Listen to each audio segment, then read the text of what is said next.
La dispersión de la cultura, la música y la literatura en tu universo particular. Diáspora.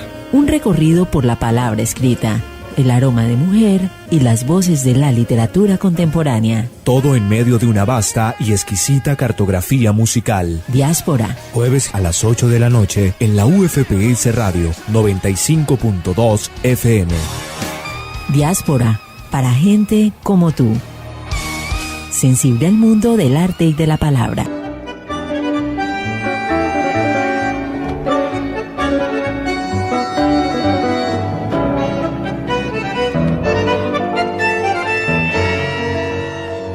Bienvenidos oyentes a Palabra Escrita, la literatura en la radio. Hoy comenzaré a desarrollar otra temática dentro de esta sección. Los que nos siguen habitualmente habrán podido escuchar cómo hemos ido desarrollando los programas en esta sección de Palabra Escrita, que la hemos ido desarrollando por bloques temáticos. Hemos hablado del cuento fantástico en el Río de la Plata, estudiando distintos autores. También lo hemos hecho del cuento latinoamericano del siglo XX, repasando los cuentistas y los cuentos más representativos que se dieron en el siglo pasado en esta zona del mundo. Luego proseguimos con un bloque titulado Las otras realidades de la ficción, donde nos detuvimos en el estudio de la literatura utópica, distópica y ucrónica, estudio que terminó la semana pasada con ese análisis exhaustivo que realizamos sobre El Talón de Hierro, esa obra paradigmática del autor norteamericano Jack London.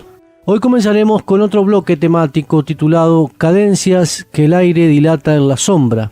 Bajo este título, que recoge un verso de la rima 1 de Gustavo Adolfo Bécquer, estaré comentando, analizando obras literarias que se dieron en Europa en torno al movimiento cultural denominado romanticismo. Me referiré a obras que fueron predecesoras del movimiento romántico, a otras que sin duda podríamos calificar de románticas. Veremos algunas que presentan determinados aspectos propios del romanticismo, como es el caso del texto al que me estaré refiriendo hoy, y también estudiaremos algunas obras que podríamos calificar de post-románticas. Comenzaré en el día de hoy, entonces, con el estudio de un texto que, como dije, no se podría calificar como puramente romántico, pero que presenta algunos aspectos que fueron importantes para este movimiento calificado como el mal del siglo. Fundamentalmente el tema de la expresión poética y el tema del rol del poeta en este mundo prosaico es el que está presente en el texto de hoy. Me estoy refiriendo a un texto trascendental para la historia de la poesía, sobre todo la del siglo XX. Me estoy refiriendo entonces al poema Correspondencias del autor francés del siglo XIX, Charles Baudelaire. Pero antes de abordar literariamente el texto, haré una breve referencia a su autor y al libro al que pertenece.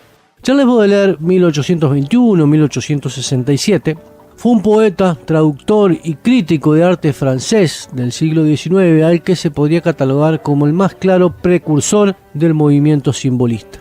El poema Correspondencias, texto que funciona como una poética dentro de la obra baudeleriana, marcó el camino no solo para los simbolistas, sino también para las diferentes vanguardias que se transformaron a partir de sus concepciones estéticas en las transformadoras de la lírica que heredarían los poetas del siglo pasado.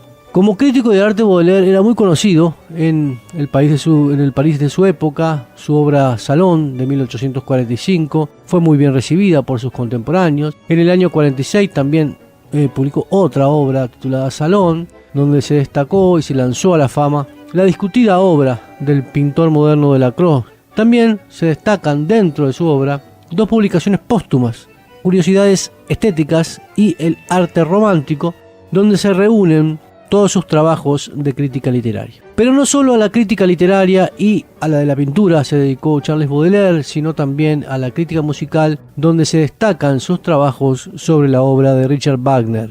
Entre sus influencias literarias más claras se debe mencionar al autor norteamericano Edgar Allan Poe, a quien tradujo al francés y en quien veía una síntesis de vanguardia. Otro autor que lo influyó fue Hoffmann, aunque en lo que respecta a su obra artística narrativa, Baudelaire solamente escribió una novela, La Fanfarlo, de 1847, y apenas unos esbozos de obras teatrales. Las Flores del Mal, una obra del año 1857, se titula el libro donde aparece el poema Correspondencias.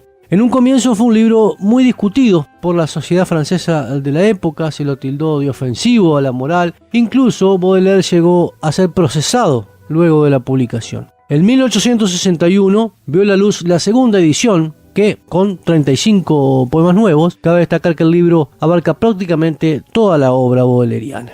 La edición definitiva de esta obra se publicó en 1868, edición póstuma, donde aparecen algunos poemas que habían sido censurados. El libro se encuentra dividido de la siguiente manera: una introducción que implica al poema al lector y 5 partes: Sprint ideal, cuadros parisinos, el vino, flores del mal y rebelión. También encontramos en el libro una conclusión final titulada La muerte. Sería interesante brindar un informe detallado de cada una de las partes del libro. Esto resultaría sumamente enriquecedor, pero es algo que excedería a los tiempos que podemos manejar en este programa. Sirva lo expuesto hasta aquí para que el oyente se haya hecho una idea del concepto que rodea la poesía con que voy a trabajar, pero eso sí, luego de escuchar una canción.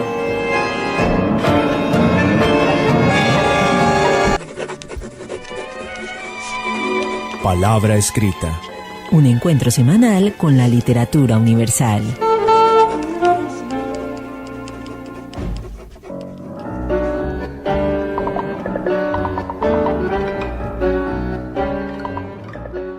Correspondencias. La natura es un templo donde vivos pilares dejan salir a veces sus confusas palabras. Por allí pasa el hombre entre bosques de símbolos que lo observan atentos con familiar mirada. Como muy largos ecos de lejos confundidos en una tenebrosa y profunda unidad, basta como la noche, como la claridad, perfumes y colores y sones se responden. Hay perfumes tan frescos como carnes de niños, dulces como el oboe, verdes como praderas, y hay otros corrompidos, ricos y triunfantes, que la expansión poseen de cosas infinitas, como el almizcle, el ámbar, el benjuí y el incienso, que cantan los transportes del alma y los sentidos. Comenzaré el estudio de este poema por la parte formal. Correspondencias es un soneto, estructura clásica italiana, practicada por los poetas del Dolce Stil Novo, por Dante Alighieri, entre otros. Esta estructura formal, que en las letras en nuestra lengua fue introducida por los poetas Boscán y Garcilaso de la Vega, consta de 2 cuartetos y 2 tercetos con versos en decasílabos y rima consonante o perfecta. En este caso, en el poema de Baudelaire, los versos no son en decasílabos, sino que son alejandrinos. Es indudable la musicalidad que presenta el poema baudeleriano en francés, virtud que se pierde al ser traducido. Esta referencia a la parte formal del poema es importante también para ver cómo en Baudelaire convergen varias corrientes poéticas, ya que la atención a la forma, a la perfección estructural, era un principio parnasiano y que no todos los simbolistas posteriores respetaron. Es más, era algo que solían transgredir. Este poema es el que de alguna manera abre el libro Las flores del mal, ya que el poema del comienzo, titulado al lector, como ya dije, funciona como una introducción. Es importante el lugar que ocupa dentro del libro porque va a funcionar como una poética de lo que se verá en las páginas que lo siguen y que tanta importancia ha captado hasta el día de hoy. El tema del poema ya está planteado en el título, son las correspondencias que el poeta va a encontrar, a establecer entre los distintos aspectos que hacen a la naturaleza del hombre. Existen correspondencias entre el mundo material y el mundo espiritual. La función del poeta es irlas descubriendo, captando, traduciendo. Comencemos por los primeros versos. Así comienza el texto. La naturaleza es un templo donde vivos pilares dejan salir a veces sus confusas palabras. Es importante para analizar este primer verso, que dará cuerpo a todo el poema, reparar en la concepción religiosa panteísta de Baudelaire. Como sabemos, los panteístas no creen en un Dios creador separado de la naturaleza humana, sino que ven al creador en todas las cosas del universo. Dios está en todo, de ahí el adjetivo en su forma neutra pan, que quiere decir todo, y el sustantivo teísmo, que quiere decir Dios. El poeta, como hijo de ese Dios que intentará interpretar en su multiplicidad de lenguajes, comienza diciendo que la naturaleza es un templo. Si reparamos en el significado primario de la palabra templo, como edificio de carácter religioso, como lugar donde se adora a Dios, como la casa de Dios, no es de extrañar que Baudelaire, en su carácter de panteísta, nos diga que la naturaleza es un templo. Dios está en todo y por ende la casa de Dios es la naturaleza misma. Resulta que la naturaleza está compuesta por multiplicidad de manifestaciones vitales, las que sostienen ese templo, los vivos pilares, dentro de los cuales estaríamos nosotros, los seres humanos, pero también los árboles, los ríos, en fin, todas las manifestaciones vitales que hacen a la existencia. El problema radica en que cada pilar que compone la naturaleza tiene su propio lenguaje, de ahí que por momentos para el hombre suelen ser confusos los lenguajes distintos al suyo. Pues bien, la función del poeta será ir interpretando en la diversidad esas confusas palabras. Por eso es que se nos continúa diciendo: por allí pasa el hombre entre bosques de símbolos que lo observan atentos con familiar mirada. El mundo entonces es ese bosque de símbolos por donde el hombre pasa y el cual tendrá que interpretar. Esta labor la realiza con suficiencia un hombre que se destaca de los demás por su exquisita sensibilidad, el poeta. La familiar mirada radica en que los hombres también somos pilares del templo, familiares en una creación panteísta del árbol y del río, para continuar con los ejemplos ya dados. Escuchemos otra canción para luego regresar con el final del análisis literario de este soneto. No se vayan.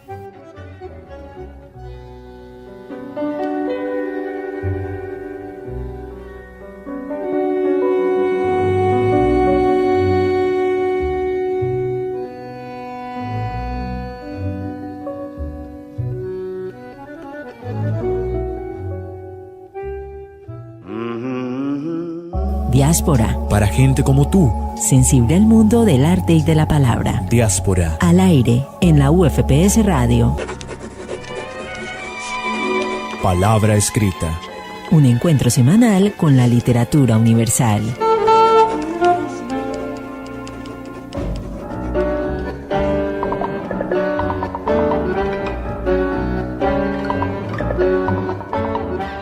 Como muy largos ecos de lejos confundidos en una tenebrosa y profunda unidad, basta como la noche, como la claridad, perfumes y colores y sones se responden. Este segundo cuarteto muestra con un claro hipérbaton, ya que la frase está de forma desordenada, la manera en que se da esa correspondencia. Es que detrás de todos los lenguajes diversos hay una correspondencia que lleva a un equilibrio universal donde se manifiesta la grandeza de la creación. El eco de por sí se caracteriza por ser un sonido difuso, pero todavía aquí el poeta nos dice que son más de un eco y que aún se confunden. Hay una intención por parte de Baudelaire de mostrar lo difícil e intrincada que es una conjunción de lenguajes diversos en una unidad. Por eso es que la tilda de tenebrosa, no porque cause miedo, sino por su oscuridad, por su dificultad. Los dos versos que cierran el cuarteto intentan mostrar, por un lado, la característica de la correspondencia universal y por otro,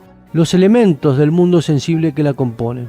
La unidad abarca toda la creación. Todo está perfectamente diseñado y tiene su lugar. De ahí que sea vasta como la noche, como la claridad, una comparación antitética que no deja nada por fuera de su alcance. La correspondencia se da, nos dice el poeta, entre perfumes, colores y sonidos. Ya aquí están sentadas las bases del simbolismo. ¿O acaso no es cierto que haya perfumes frescos, colores violentos, sonidos dulces, perfumes que sugieren recuerdos tristes o alegres, en fin, un mundo de correspondencias subterráneas que este genial poeta nos enseñó a descubrir? Los tercetos finales se ocuparán de desarrollar el tema que se ha planteado en estos dos cuartetos y son de una belleza inigualable. Veamos. Hay perfumes tan frescos como carnes de niños, dulces como el oboe, verdes como pradera, y hay otros corrompidos, ricos y triunfantes, nos dice el primer terceto. Al comenzar el análisis, dije que las correspondencias se establecían no solo en el mundo sensible, sino que abarcaban también el mundo espiritual. En el caso del primer verso de este terceto vemos cómo, de forma magnífica, el poeta logra establecer una correspondencia entre el mundo de los sentidos y los conceptos morales. Ya hay una mezcla con respecto a los sentidos, veamos. Lo fresco está relacionado con el sentido del tacto, no del olor. Pero ¿quién puede negar que haya perfumes frescos? Lo notable es el elemento comparante, carne de niños, que seguramente todos coincidiríamos que es fresca. ¿Pero por qué? Porque no está corrupta, no ha sido contaminada, por eso es fresca. Pero esa frescura está vinculada al mundo de lo moral, de los valores y no de los sentidos. También existe una metonimia donde aparece el oboe como dulce, cuando si algo es dulce no es el propio instrumento, sino el sonido que emana de él. También vemos cómo un sonido que pertenece al sentido de la audición se lo vincula al sentido del gusto. Hay también en el terceto una comparación que es literal, verde como praderas, aunque se le da al perfume un color, o sea, se lo ubica en el terreno del sentido de la vista.